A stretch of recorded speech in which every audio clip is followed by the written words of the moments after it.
Mastering modals. Giving past advice with ought to have. Hello, English learners. In today's lesson, we'll explore an exciting area of English grammar: reporting modal verbs with should. More specifically, we'll focus on how to use ought to have for reporting past advice.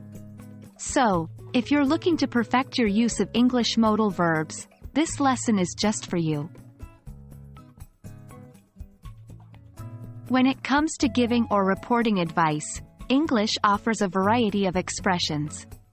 Among them is ought to have, a phrase used to suggest that something should have been done in the past but wasn't. For example, if you didn't study for a test and failed, someone might say, "You ought to have studied." When reporting what someone said, we sometimes need to change should into ought to have. For example, imagine your friend said, "You should visit London." If you want to report this advice later, you can say, "My friend said I ought to have visited London." In this conversion, note that ought to have also implies a missed opportunity in the past, which was not necessarily implied by the original statement.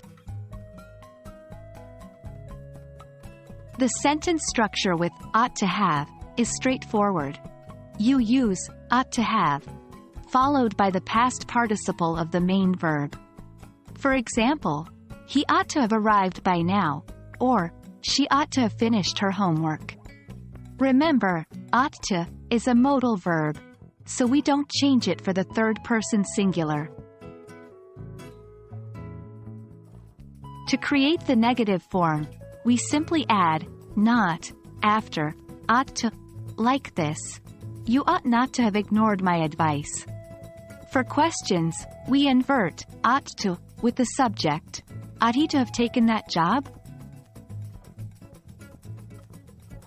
That's all for today's lesson, folks. I hope it shed some light on how to use ought to have when reporting past advice in English. Remember, practice makes perfect, so try using this modal phrase in your conversations or writing exercises. Until next time, keep learning and keep growing your English skills.